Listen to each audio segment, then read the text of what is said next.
Okay, so we're going to imagine that we have been asked a question about nature. We're not going to say what the poem we've been given is. All we know is it's not exposure. So we're going to imagine that we've picked exposure from our brains. We've had a look down the list of the 14 that aren't the named poem on the paper, and we've decided we're going to talk about exposure, nature, and the power of nature. So what I've already done, I've already jotted down a few quotes that could be something to do with nature. So we've kind of got the very first line. Hopefully you recognise our brains ache, the merciless icy winds that knive us. And we'll talk about that a little more in a minute, but I think kind of establishes the personification, the malevolence of nature. It unites the souls, and again, we may talk about that more in a second. We've also got the idea that it's black with snow, which is a bit of a strange one because we used to associate white with snow, so it's almost reframing nature in kind of like all the connotations of black and death and negativity. We've got the flowing flakes that flock, the idea that we're almost hearing through the fricatives, we're hearing the freezing cold nature, and we'll talk about this more, but the idea is writing it live from a trench. We're hearing his teeth chatter almost as he's explaining the situation to us as he's fighting against nature. And finally, that quote from towards the end in the last stanza when he talks about the half-known face and kind of what war and nature and the experience of World War has done to these people. It's kind of made them strange as it's removed their humanity. So kind of, they're just some ideas for things we could talk about in terms of nature. But the one I think we are going to look at today is Our Brains Ache, the merciless icy winds that knive us, mainly because it is the opening line, so it kind of sets the stall out. And I think the first line can often be a nice place to look if you're ever in doubt. But certainly in this poem, I think so many things are established in that first line that it would make sense, certainly for the first of our two paragraphs, to kind of focus on that. So we will endeavour to create a 10-minute paragraph. So, as always, we want to talk about nature, we want to talk about exposure, want to talk about, or we want to get the writer's name in there, want to establish all of this when in our first line in that topic sentence. So we'll imagine it's the first one we're going to write, because I would imagine if I was going to use this quote, it would make sense to start with it. It being the opening line, it would seem strange to start with another quote and go there. So firstly, Owen immediately establishes nature. And you know what? I'm going to capitalise nature because the personification. We talk about nature almost as a person. I'm going to go with that because nature is seen as the enemy. It's a thing. It exists. It is his opponent in war. Immediately establishes nature as being malevolent. A nice word for mean or cruel. Being malevolent and all powerful in terms of assaulting humanity.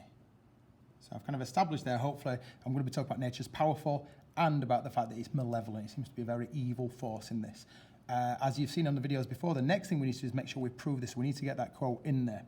All right, so what we want to do is then say the very first line of the poem states, and remember it's our brains ache, the merciless ice-east winds that knife us. Okay. And we put establishes there, so I might just put the very first line of the poem states, our brains ache, the merciless ice-east winds that knife us.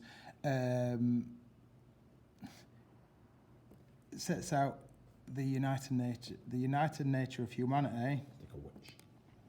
Oh yes, thank you. Which sets out the united nature of humanity against the opposing forces of nature.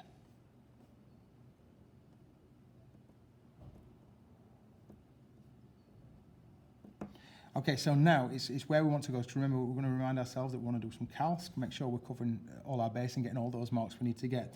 I really want to talk about, there's two things I really want to talk about, and it's one of those wonderful quotes because there's so many things we could look at.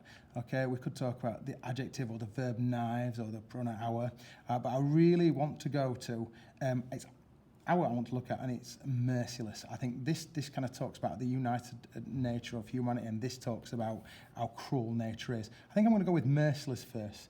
I'll say, so I'm going to put by, we've used employing before, by selecting, lovely, thank you, by selecting the adjective merciless to personify. I'm going to get that personify in there. I really want to make it a point that I understand that this is a personification that's happening. To personify nature, Owen, let's get the writer's name again. Owen is showing that she, because I think we're talking Mother Nature, that she is utterly without remorse, and even seems to feel, or even seems to take joy in the suffering she causes.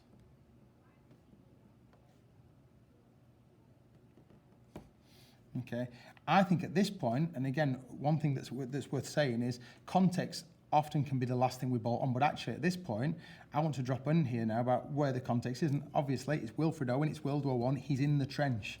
So I want to put in there that Owen himself wrote this poem and put live from the frontline trenches of World War I. Remember, don't assume that they're going to assume anything on your part.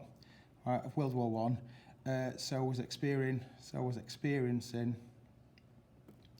nature's attack. Was experiencing nature's attack and kind of writing through the pain of it. We might want to drop in there, it is worth remembering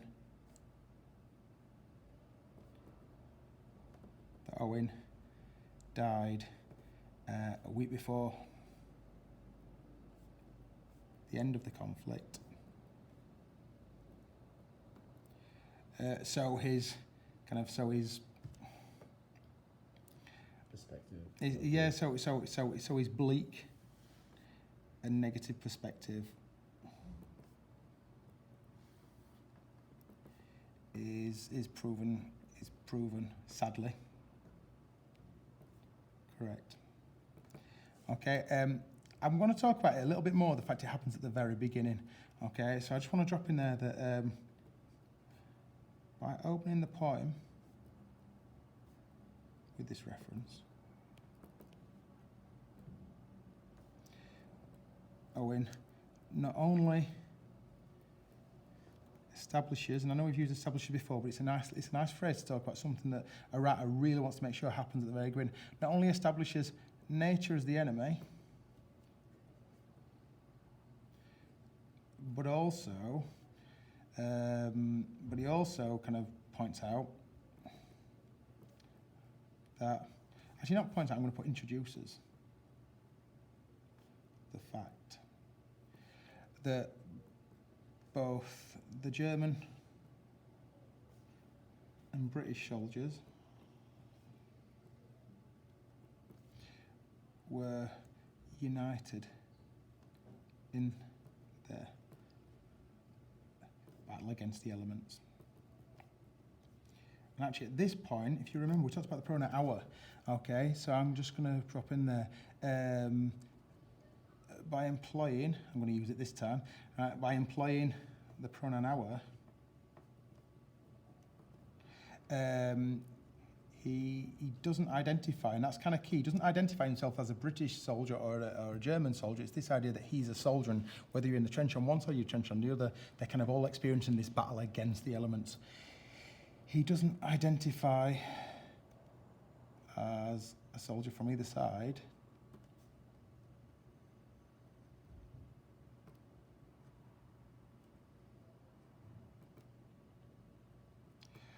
So he's suggesting that all those in whichever trench were in a life or death, in a life or even death struggle against nature. Okay, so let's have a look through. So we've talked about character. We've talked about kind of the character of the soldier. We've talked about the allegory. Or have we talked about the allegory? So I'm looking at my little checklist. I think I'm nature thinking, is also as a character. So you got the soldiers and nature. So I think I'd look at this now and think, right, what potentially is he trying to say about nature? If we kind of zoom it out a little bit from the specifics of World War II, what is potentially Owen trying to tell us about nature? And I think it's that ultimately we can fight each other and we can have our skirmishes. If I'm underselling World War II slightly there, but we can or one even. I could get my history correct.